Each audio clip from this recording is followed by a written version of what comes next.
This meeting to order for April 7, 2014. Call the roll, please. Mr. Short? Here. Mrs. Soltis? Here.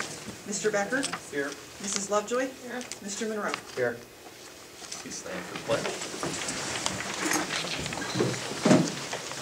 I pledge allegiance to the flag of the United States of America and to the republic for which it stands, one nation, under God, indivisible, with liberty and justice for all.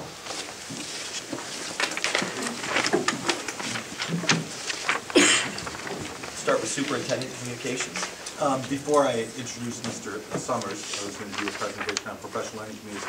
I want to do a little update on our strategic planning process. Currently, we have initiated an online survey, which is on our website. We've had about 208 responses to the online survey. We did a phone survey last week. 192 people responded to the phone survey. We are also in the process of, we did 2 focus groups, one at McDonald's, one in Hiram, and one in Shalersville. There's going to be focus groups in all the buildings and still in Manaway and at the high school. So we're going to continue that process too.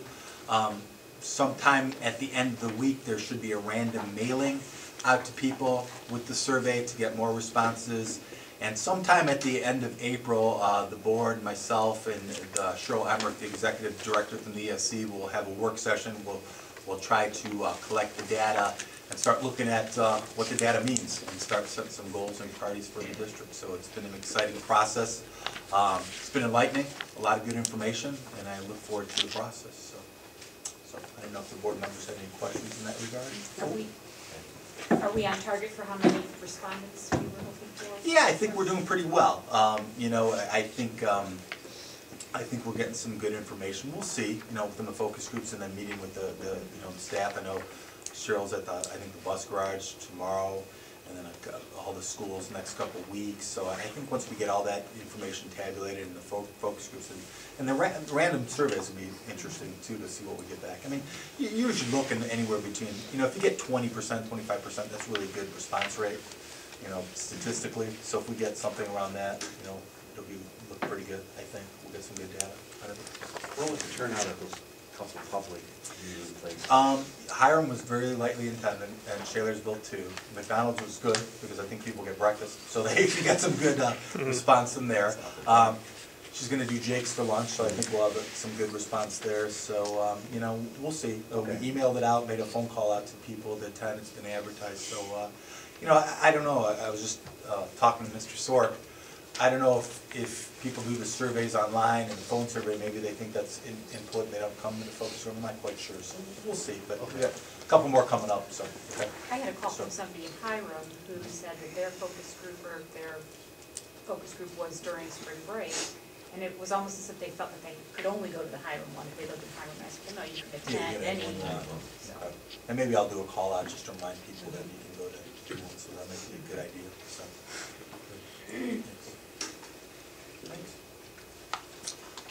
Then I'm going to turn it over to Mr. Summers, who's going to speak to us about professional learning communities at the high school. Thank you, Mr. Summers. Professional learning communities are something that they're not new, but I would say within the past 10 years we have formalized professional learning communities. Educator by the name of Richard Dufour is the one who has written books on professional learning communities, and I guess the way I would like to very quickly start is by saying education comes under criticism for not getting into the 21st century and how we teach students. And one of the problems we have, especially in a high school, is having time to talk and collaborate as professionals. And if you think about high schools, we're isolated in individual classrooms, and teachers go to their classrooms at 7:30 and they come out at 3 o'clock, and many of them go home. And during that period of time, there's little time for collaboration other than just hall talk or faculty lounge talk. And so formalizing professional learning communities is very important if we're going to start collaborating as to how we move our schools ahead. And we are under fire all the time for that. PLCs, as they're known, we're good at acronyms in this business. We have hundreds of them. So professional learning communities have been known as PLCs. And the characteristics of PLCs are shared mission, vision, and values. And if any of you know how difficult it is to sit around a table and share a common value or a common vision about anything, no matter what the subject, is very difficult. And so PLCs and getting together and collaborating is going to take some time. It's not going to happen overnight because we're just not practiced in doing that and in efficient ways. Results orientation. We're good at predicting, and many times we'll make the results come out the way we predicted it, no matter what. And so a results orientation based upon data is very important. And by data I mean anything from student surveys to test scores to SLOs, which is another acronym I won't go into tonight, but it all has to do with student outcomes. Collective inquiry, which means what we want to do is get in our group, is we want to inquire, and we want to not just look at the status quo, but we want to go beyond that. We can't move ahead if we don't get rid of the status quo. Collaborative teams, again, it takes time for teams to get together and really do serious collaboration. And serious collaboration means that your ideas that you bring up are not shot down immediately, that you take time to develop ideas and not evaluate them immediately, and that you form a respect for each other even though you have a difference of opinion, which is really common in education, as I suppose it is in any organization. Action orientation and experimentation. It's easy for committees to talk. It's easy for committees to say, yeah, you know, if we did this, if we did this. Putting that into action and actually putting the rubber down to the road and saying, let's go, and taking a risk, and sometimes it is experimentation. But again, we really need to jump ahead of the classroom and rows of students if we're going to start doing significant differences. And this would be one of the guiding principles. And continuous improvement, which means we always look not to the status quo again, but are we really improving? And that goes back to our results orientation. Okay, which brings me to the high school schedule. And board members, I put a master schedule there in front of you. If you look at a high school schedule, you can see that we are unlike the other schools in the respect we really have no time during the day to bring teams of people together. So this year I've been doing a PLC, but it's been at lunchtime, and lunchtime is not ideal to bring teachers together, but the teachers here have been absolutely great about collaborating at lunchtime, and we've made really some good headway on ideas. If we are to really get to the meat of high schools and processing data, however, we have to look at this collaboration time differently. We need a time when we can actually do that. I've asked Cindy to talk a little bit about her PLC at the primary building. And at the primary building, you know, due to schedule, everyone has schedule constraints to deal with in their building, but one of the ways we've tried to weave it in, they've done prior and we've continued this year, is looking at our recess time. So we, you know, it's at 25 to 30 minutes, one day a week. So kindergarten and first grade meet on Tuesdays, second grade meets on Thursdays. And we get in, set agendas, work as quickly and diligently as we can through our data, take a look at, okay, well, how are our students performing? What are we doing with this data? Are they learning it? If they're not, what can we do? Where do we go on the next step? So for us, that's just the most efficient way we have right now in our day to make it work. Okay, and you have that opportunity to do that. Okay. Right. Thank The you. common planning we have, yeah. Thanks, Cindy. And the other buildings could respond pretty much the same. There's time actually built in to doing that. So, what I am looking at next year are late arrival days on alternating Wednesdays from 7:30 a.m. to 8:30 a.m.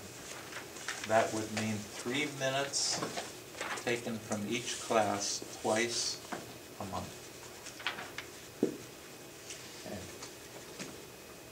I wanted to put that 3 minutes in so that you really know that this is not going to be that intrusive, but an hour to collaborate on the business that we have at hand is going to be very valuable. Student arrival times. This is, and a lot of this is based upon my thinking and conversations with Mr. Toth. Regular time at 7:40, the freshmen would arrive at regular time. And I'll get into the freshman work here on the next slide. Students in grades 10 and 12 that are missing work, and this is that model that Southeast has, and I don't know who adopted that yet, Julie, but what we will do is require students who are missing homework assignments or have had unexcused absences, we'll just let them know that they have to come in on that morning to make up the time. And since the time is ours and not theirs, we can actually count them as truant if we're asking them to come in and they don't. Students in grades 10 and 12 with transportation needs, we will design special activities for those students who would need to come at the regular time. My guess is there aren't going to be too many after the first month. They're going to be making arrangements. The late arrival time will be 8:30, and that will be all other students in grades 10 and 12. So they would be arriving at 8:30, twice a month. Possible freshman activities, and this is where this really gets to be kind of exciting, actually. We can work on transition to high school, orientation, study skills, the rigor of high school and the freedom of high school, and managing that time is going to be important. And I don't think we don't have the time to really take freshmen and start talking to them about their time management. This goes back to that college and career readiness map that we had discussion with, that, you know, when kids have freedom, are they able to manage their time resourcefully? Responsibilities, for example, anti-bullying, drug avoidance, and co-curriculars.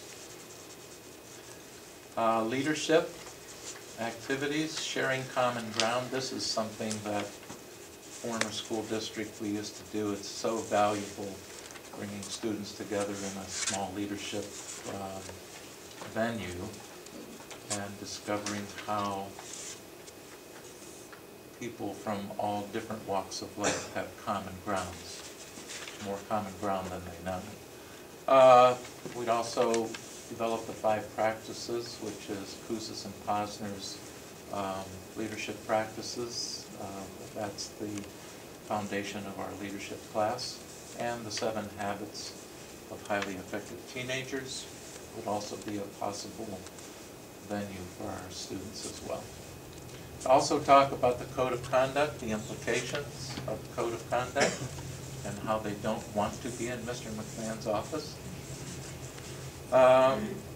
And then we might take time for standardized testing, especially during the OGT practice test time, and help our freshmen with some tutoring. Study tables and makeup work, of course, can apply to freshmen as well, and a very important career exploration, which seems to be really tough, again, for us to do on a regular basis here in high school, and this is a perfect opportunity to start getting the freshmen involved in that. This would be designed and implemented by staff and students, and some of the staff members during the PLCs would go on a rotational basis of working with the freshmen. It wouldn't be the same staff members all the time. One of the discussions we've already had comes from our leadership class, and they're really excited about this, about taking this whole freshman activity, taking the students who have attended our leadership retreat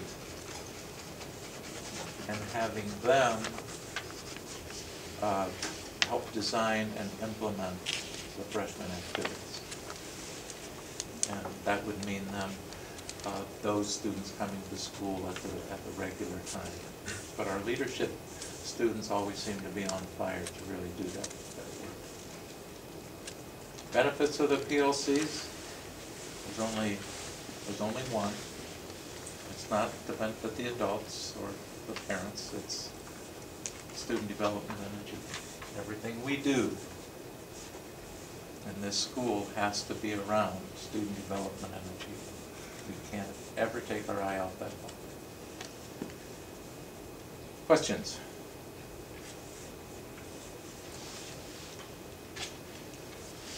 Have you visited or talked to other schools that have done something like this? And also Hudson. I have acquaintances at Hudson that have been doing this for years.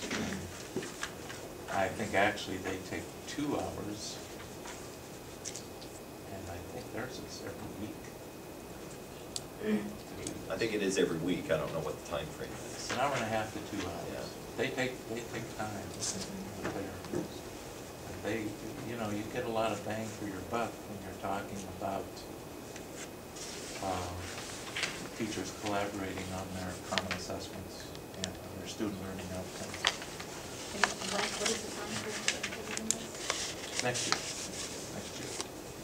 I'm going to probably go through Crestwood comments and our broadcast system, as well as maybe probably letters home with the students, as well to roll this thing out. Mr. Monroe, to answer your question, I mean, West Geauga, Chardon, Mayfield, Hudson are the ones that I'm very familiar with that use the process of doing late arrival and doing the freshman kind of orientation academy to help the freshmen.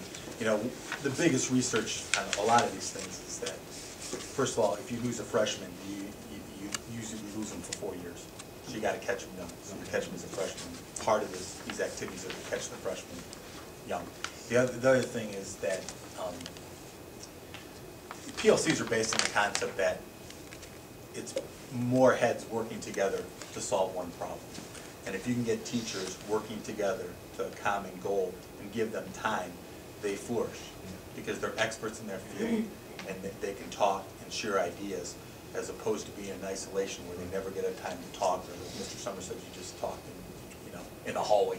I know. So, and the other bit, it's really based on just very simple concepts. Basically talking about how do you want a kid to learn, what do you want kids to learn, how are you going to know if they're going to know it, and that's a common assessment. So you got to get your teachers together to develop that. And then what are you going to do if they don't? So start talking about interventions to help kids. And then what are you going to do if kids already learned it? So how are you going to enrich the kids too? So giving teachers time to work together to develop that gets the best out of the kids, the best out of the teachers, and then ultimately the best out of the building.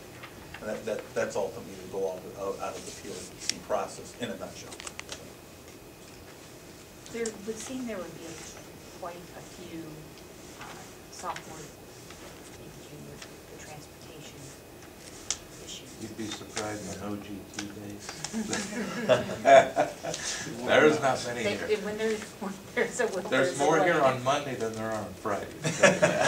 But they would still be involved in the same. Absolutely, that, we might get them involved with the freshmen. You know. But I also really like the model of the middle school where if you don't put in the time, you gotta make the time up. So if you don't wanna come in early on those 2 days, you're gonna have to do your homework and do your assignments, or else you're gonna come in on those days to do it. So, getting the kids in could be pulling teeth, but there would have to be consequences for them not coming. I know at Hudson, they also use that time for study groups, study sessions, review, make up tests, practice tests, things like that. So if anybody needs extra practice in algebra or science or whatever. Well, the they can sky's have an kind of the opportunity. limit. So, When you have this time, the design is pretty much unlimited. a couple things I wanted to ask, and I understand PLCs and how they work and how you use student data to drive ultimately outcomes that you hope. That said, there's so many other opportunities that could be beneficial to having groups of teachers that normally wouldn't be sitting down at a table talking as a PLC team. Right, PLC, yeah. Right. And in other words, I'm wondering how the academy, for example, comes to be if we're only focused on grade level PLCs or something like that. Are there opportunities to develop these learning communities that would involve maybe a teacher from this department and this department and this department, but they may not be related until they sit down and start talking about an idea and a direction? Well, if you where look to at go. Julie's PLCs, they're integrated teams. Okay, I see the value at the high school of doing both. Just because you put teams of teachers together doesn't mean it's every week or every PLC. That whole arrangement, in my vision of this, is that whole arrangement can change. And in fact, I would want it to change. We wouldn't want departments together all the time, or we would be back to the same thing that we've got now. So I see for common assessments, and talking about common assessments, you have to have like subject teachers together. But when you're developing programs and interdisciplinary teams, then you want to shake that up and do it differently and get different teachers involved at different times and places. And I would also say the involvement of that is, first you align horizontally and make sure you're horizontal, and then you can do the vertical cross-curricular activities, because you're aligned horizontally within the department, and you can start experimenting where, like you said, the art teachers work with the science teachers to develop things that are cross-curricular and those kind of things, which having that time is beneficial for those practices. And is there some professional development needs for this? In other words, do all of our teaching staff know what PLCs are, have worked on them, and are ready to go when this gets implemented? We're working at lunchtimes this year on assessment. We have a book by O'Connor that we've been using, and the questions and the change in thinking of just how those teachers assess students has been pretty remarkable, actually. And I hear teachers talking all the time about, to me, about how they've changed their thinking about grades, rubrics versus number crunching, these types of things. So this is not new to our staff. The biggest professional development to me is doing it. Just sitting down and learning how to collaborate with each other. And of course there's an accountability in the group has to produce a product each PLC as well. I have a question. You know, looking at your current schedule, or this year, next year, whatever, looks fairly typical. This is it. Okay, very typical.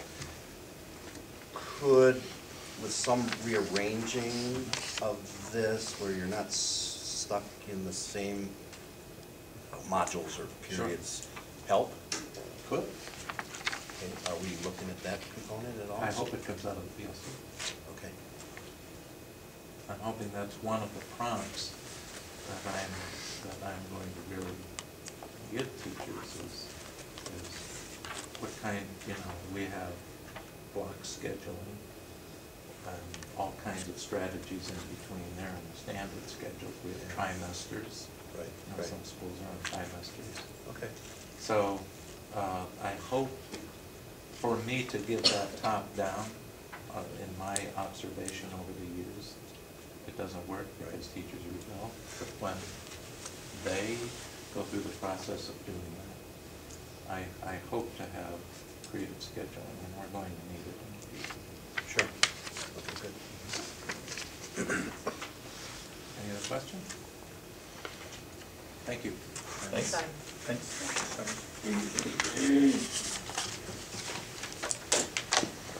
Thank you, Mr. Summers. We'll move to hearing of the public. If you would like to speak, please stand and identify yourself so we know a name and a face. Good evening, Mr. President. My name's Norm Erickson. I live 4217 Mennonite Road. I noticed tonight on the agenda you have some administrative contracts up. I would like to have the opportunity, depending how the vote goes, to question at the end of the meeting, to question those contracts and stuff. If they're redoing that, all depends how the vote goes, but if that's possible. Mr. Erickson, are you wanting to bring the board back together after the meeting? No, or is this something before that you could be adjourn the meeting and individual? go in executive session. But right now, the vote's not been taken, so I'm not sure I want to question anything. All right, thank you. Any others? Okay, we'll move to consent agenda. Items 1 through 5 on the consent agenda. Include minutes. We also have lots of donations. That's exciting.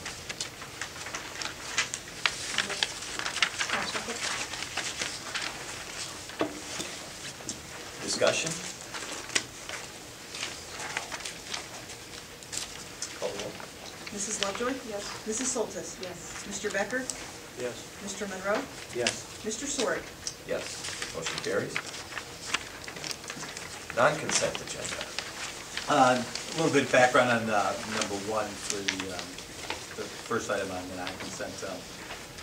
It's resulting from our communication phone system and network in our district.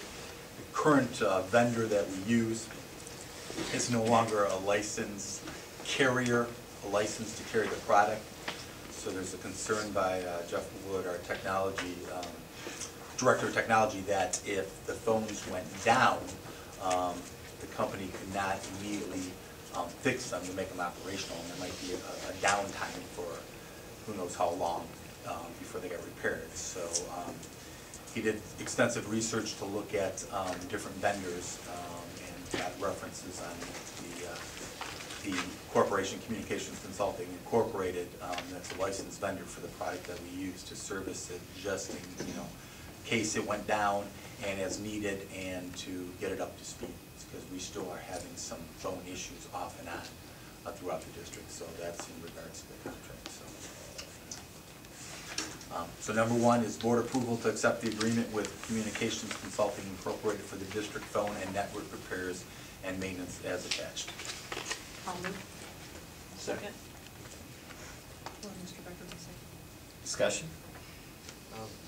Are we under any other agreements with anybody at the current time? We are not. No. Other discussion? Mrs. Soltis? Yes. Mr. Becker? Yes. Mrs. Lovejoy? Yes. Mr. Monroe? Yes. Mr. Sword? Yes. Motion carries. Number 2, board approval to non-renew the following substitutes at the end of the 2013-14 school year pursuant to Ohio Revised Code